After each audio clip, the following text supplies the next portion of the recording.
Introducción a la reducción del riesgo de desastres en el Distrito Metropolitano de Quito. En la segunda unidad se describirá el marco jurídico relacionado con la reducción del riesgo de desastres. En esta unidad describiremos el marco jurídico para la reducción del riesgo de desastres de acuerdo al orden jerárquico de las normas. En primer lugar, podemos destacar el bloque de constitucionalidad. Luego, tratados internacionales, las leyes, los decretos y reglamentos, las ordenanzas y finalmente los acuerdos y resoluciones. En la Constitución del Ecuador existen 4 enfoques definidos sobre la reducción del riesgo de desastres, como componente del Sistema Nacional de Inclusión y Equidad Social, como función del Sistema Nacional Descentralizado de Gestión de Riesgos y de su ente rector, como responsabilidad directa de las instituciones dentro de su ámbito geográfico bajo el principio de descentralización subsidiaria. Y finalmente, ciertas competencias son exclusivas del gobierno central. En el artículo 340 se establece la existencia de un Sistema Nacional de Inclusión y Equidad Social, como el conjunto articulado y coordinado de sistemas, instituciones, políticas, normas, programas y servicios que aseguran el ejercicio, garantía y exigibilidad de los derechos reconocidos en la Constitución. El sistema se compone de los ámbitos de educación, salud, seguridad social, gestión de riesgos, cultura física y deporte, hábitat y vivienda, cultura, comunicación e información, disfrute del tiempo libre, ciencia y tecnología, población, seguridad humana y transporte. En consecuencia, se le da a la gestión de riesgos una importancia igual y paralela con otros ámbitos como la educación, y constituye un requisito indispensable para el funcionamiento del sistema de equidad e inclusión. El artículo 389 establece que el Estado protegerá a las personas, las colectividades y la naturaleza frente a los efectos negativos de los desastres de origen natural o antrópico, mediante la prevención ante el riesgo, la mitigación de desastres, la recuperación y mejoramiento de las condiciones sociales, económicas y ambientales, con el objetivo de minimizar la condición de vulnerabilidad, pasando de una visión del tipo reactiva hacia una visión de responsabilidad integral, con la finalidad de disminuir y evitar los efectos de los desastres. En el artículo 390 se menciona que los riesgos se gestionarán bajo el principio de descentralización subsidiaria, lo que implica la responsabilidad directa de las instituciones dentro de su ámbito geográfico. Se señala que cuando las capacidades de gestión de riesgos sean insuficientes, serán las instancias de mayor ámbito territorial o capacidad técnica y financiera quienes brindarán el apoyo necesario, sin relevar de su responsabilidad a la autoridad en el territorio. Finalmente, el numeral 8 del artículo 261 establece entre las competencias exclusivas del Estado central el manejo de desastres naturales. Guardando armonía con las normas constitucionales, este manejo exclusivo se relacionaría con la facultad del presidente de la República de decretar estado de excepción, donde una de las causales para decretarlo es un desastre natural. La Constitución establece a la planificación como una herramienta para garantizar los derechos, recalcando que será participativa, descentralizada, desconcentrada y obligatoria, sujetando toda la gestión financiera al Plan Nacional de Desarrollo. Además, impulsa el fortalecimiento de los gobiernos autónomos descentralizados, otorgándoles la competencia y obligación de planificar el desarrollo local y formular los correspondientes planes de ordenamiento territorial de manera articulada con la planificación nacional, provincial, cantonal y parroquial. En el caso de los gobiernos descentralizados municipales y distritos metropolitanos, se les concede adicionalmente el poder ejercer el control sobre el uso y ocupación del suelo en el cantón o distrito. Como se manifestó, la Constitución señala que es una obligación del Estado proteger a las personas frente a los efectos negativos de los desastres. Adicionalmente, la Constitución contempla dentro de los grupos de atención prioritaria a las personas en situación de riesgo y las víctimas de desastres de origen natural o antrópico. Asimismo, para garantizar el derecho individual y colectivo a vivir en un ambiente sano y ecológicamente equilibrado, el Estado se compromete a establecer, entre otros, un sistema nacional de prevención, gestión de riesgos y desastres naturales, basado en los principios de inmediatez, eficiencia, precaución, responsabilidad y solidaridad. En consecuencia, las personas tienen derechos que deben ser garantizados por el Estado ante el riesgo de desastres. Por lo que los instrumentos internacionales de derechos humanos que integran el bloque de constitucionalidad también son parte del marco jurídico a considerarse en la reducción del riesgo de desastres. Dentro de estos instrumentos internacionales se destacan la Declaración Universal de Derechos Humanos, el Pacto Internacional de Derechos Civiles y Políticos, el Pacto Internacional de Derechos Económicos, Sociales y Culturales, cuyos comités han adoptado observaciones generales relevantes para la reducción del riesgo de desastres, mismas que al ser instrumentos internacionales de derechos humanos pasarían a ser consideradas parte del bloque de constitucionalidad. Por ejemplo, el Comité de Derechos Económicos, Sociales y Culturales, en su observación general número 4, señala que debe concederse a los grupos en situación de desventaja un acceso pleno y sostenible a los recursos adecuados para conseguir una vivienda. Debería garantizarse cierto grado de consideración prioritaria en las esferas de la vivienda a los grupos desfavorecidos como a las víctimas de desastres, así como las personas que viven en zonas de riesgo de desastres. A nivel interamericano, se destaca la Convención Americana sobre Derechos Humanos. Asimismo, la Corte Interamericana, en su opinión consultiva denominada Medio Ambiente y Derechos Humanos, recuerda a los estados que deben tener planes de contingencia para responder a emergencias o desastres ambientales, que incluya medidas de seguridad y procedimientos para minimizar las consecuencias de dichos desastres. Dentro de los tratados internacionales se destacan los tratados bilaterales en materia de cooperación ante el riesgo de desastres. Así, el Estado ecuatoriano ha suscrito acuerdos bilaterales con sus países vecinos, Perú y Colombia. Además, ha suscrito acuerdos con Guatemala, México, Paraguay, Chile, entre otros.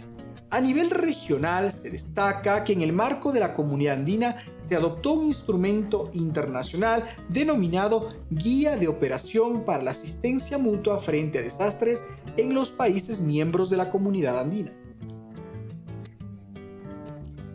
A nivel legal encontramos el Código Orgánico de Organización Territorial, Autonomía y Descentralización, COOTAD, el Código Orgánico de Planificación y Finanzas Públicas, la Ley Orgánica de Ordenamiento Territorial, Uso y Gestión del Suelo, la Ley Orgánica del Sistema Nacional de Contratación Pública, el Código Orgánico del Ambiente, el Código Orgánico de Entidades de Seguridad Ciudadana y Orden Público, y finalmente la Ley de Seguridad Pública. El Código Orgánico de Organización Territorial, Autonomía y Descentralización reafirma el principio de descentralización subsidiaria, y establece la competencia de gestión de riesgos, que incluye las acciones de prevención, reacción, mitigación, reconstrucción y transferencia, para enfrentar todas las amenazas de origen natural o antrópico que afecten al territorio. El Código Orgánico de Planificación y Finanzas Públicas establece la preeminencia de la producción nacional e incorpora enfoques ambientales, así como enfoques de gestión de riesgos, en el diseño e implementación de programas y proyectos de inversión pública. Se promoverá la incorporación de acciones favorables al ecosistema, mitigación, adaptación al cambio climático y a la gestión de vulnerabilidades y riesgos antrópicos y naturales. Por su parte, la Ley Orgánica de Ordenamiento Territorial, Uso y Gestión del Suelo dispone que para un ordenamiento territorial adecuado, los gobiernos locales deberán clasificar todo el suelo cantonal o distrital en urbano y rural, así como definir el uso y gestión del suelo. Además, los gobiernos locales deben identificar los riesgos de origen natural o antrópico dentro del ámbito cantonal o distrital. Además, indica que los gobiernos autónomos descentralizados, municipales o metropolitanos, establecerán las determinaciones de obligatorio cumplimiento respecto a las actuaciones urbanísticas con relación al espacio público, equipamientos, previsión del suelo para vivienda social, protección y aprovechamiento del paisaje, así como la prevención y mitigación de riesgos. La Ley Orgánica del Sistema Nacional de Contratación Pública define para los efectos de contratación las situaciones de emergencia como acontecimientos graves, accidentes, terremotos, inundaciones, sequías, grave conmoción interna, inminente agresión externa, guerra internacional, catástrofes naturales y otras que provengan de fuerza mayor o caso fortuito, a nivel nacional, sectorial o institucional. Una situación de emergencia es concreta, inmediata, imprevista, probada y objetiva.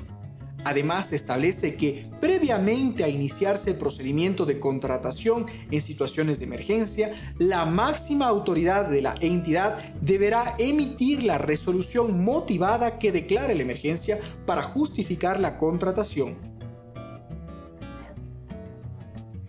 El Código Orgánico del Ambiente establece que la Autoridad Ambiental Nacional debe considerar como un criterio para declarar áreas protegidas el hecho de que ese lugar genere servicios ecosistémicos, tales como la prevención de desastres. Además, dentro de los fines del Estado en materia de cambio climático, se encuentra el establecer mecanismos para la gestión de riesgos y desastres o emergencias ocasionadas por efectos del cambio climático. De igual manera, en aquellas zonas vulnerables o de alto riesgo, el Estado priorizará la inversión para la adaptación al cambio climático con especial énfasis en la prevención de desastres. El Código Orgánico de Entidades de Seguridad Ciudadana y Orden Público determina que el servicio de prevención, protección, socorro y extinción de incendios es parte del Sistema Nacional Descentralizado de Gestión de Riesgos. La gestión del servicio contra incendios en cada territorio cantonal corresponde a los gobiernos autónomos descentralizados, municipales o metropolitanos, en articulación con el ente rector nacional. Es importante decir que en caso de emergencia, eventos adversos o de riesgos en el que concurrieran varias fuerzas de socorro, el mando técnico general lo asumirá el Comité de Operaciones de Emergencia Nacional, provincial, cantonal o metropolitano según sea el caso. Y las operaciones estarán a cargo de la Policía Nacional en coordinación con las máximas autoridades de las entidades complementarias de seguridad. Respecto a la Ley de Seguridad Pública y del Estado, esta determina que la prevención y las medidas para contrarrestar, reducir y mitigar los riesgos de origen natural y antrópico o para reducir la vulnerabilidad corresponden a las entidades públicas y privadas, nacionales, regionales y locales, y que la rectoría la ejercerá el Estado a través de la Secretaría Nacional de Gestión de Riesgos. Es oportuno destacar que el reglamento a la Ley de Seguridad Pública desarrolla las normas sobre reducción del riesgo de desastres. Además, define a los comités de operaciones de emergencia como instancias interinstitucionales responsables en su territorio de coordinar las acciones tendientes a la reducción, la respuesta y la recuperación en situaciones de emergencia y desastre. Los comités de operaciones de emergencia, COE, operarán bajo el principio de descentralización subsidiaria, que implica la responsabilidad directa de las instituciones dentro de su ámbito geográfico, como lo establece el artículo 390 de la Constitución, por lo que existirán comités de operaciones de emergencia a nivel nacional, provincial y cantonal, para los cuales el ente rector de la gestión de riesgos normará su conformación y funcionamiento. Dentro de las ordenanzas se encuentra el Código Municipal para el Distrito Metropolitano de Quito, mismo que contiene varias disposiciones relevantes para la reducción del riesgo de desastres, dentro de las cuales se destacan las siguientes. Los casos no admisibles al reconocimiento y o regularización de las edificaciones. Por ejemplo, no es admisible el reconocimiento de las edificaciones implantadas parcial o totalmente en áreas de protección de ríos, quebradas abiertas, taludes o áreas de protección especial, y las edificaciones implantadas en zonas de riesgo no mitigables determinadas por la Dirección Metropolitana de Gestión de Riesgos. Adicionalmente, el informe de regulación metropolitana debe incluir las regulaciones que deben observarse cuando el predio esté ubicado en la zona de protección o en una zona de riesgo. En relación al control del uso y ocupación del suelo, se contempla el desarrollo de primera vivienda y equipamiento del interés social o reubicación emergente de asentamientos ubicados en áreas de riesgo no mitigable. También se definen las áreas de protección de quebradas, identificando condiciones que deben observarse. Adicionalmente, se regula la implementación de mecanismos de protección de la diversidad biológica presentes en laderas, quebradas y cuencas hidrográficas, donde se coordinará con los planes y mecanismos de control, así como con los proyectos y programas de gestión que en esta materia desarrolla la Empresa Pública Metropolitana de Agua Potable y Saneamiento. Por otro lado, el Código Municipal regula el Sistema Metropolitano de Gestión de Riesgos del Distrito Metropolitano de Quito y sus componentes. Se define el Sistema Metropolitano de Gestión de Riesgos. Se establece su objetivo, la conformación y estructura. Además, se señala sus instrumentos de planificación. Finalmente, se determinan los componentes del Sistema Metropolitano de Gestión de Riesgos. Las normas jurídicas en general y el Código Municipal de forma particular pueden estar sujetas a cambios, por lo que te recomendamos mantenerte actualizado permanentemente. A nivel de acuerdos, el Ministerio de Desarrollo Urbano y Vivienda, mediante acuerdo ministerial, adoptó la Norma Ecuatoriana de la Construcción, NEC, que tiene como objetivo principal la actualización del Código Ecuatoriano de la Construcción, y cuya finalidad es regular los procesos que permitan cumplir con las exigencias básicas de seguridad y calidad en todo tipo de edificaciones como consecuencia de las características del proyecto, la construcción, el uso y el mantenimiento, especificando parámetros, objetivos y procedimientos con base a los siguientes criterios. Establecer parámetros mínimos de seguridad y salud. Mejorar los mecanismos de control y mantenimiento. Definir principios de diseño y montaje con niveles mínimos de calidad. Reducir el consumo energético y mejorar la eficiencia energética. Abogar por el cumplimiento de los principios básicos de habitabilidad. Y, finalmente, fijar responsabilidades, obligaciones y derechos de los actores involucrados. Los requisitos establecidos en la Norma Ecuatoriana de la Construcción serán de obligatorio cumplimiento a nivel nacional. Por lo tanto, todos los profesionales, empresas e instituciones públicas y privadas tienen la obligación de cumplir y hacer cumplir los requisitos establecidos para cada uno de los capítulos contemplados. De este modo, los proyectos arquitectónicos y los procesos de construcción deberán observar las condiciones o parámetros establecidos en la norma ecuatoriana de la construcción.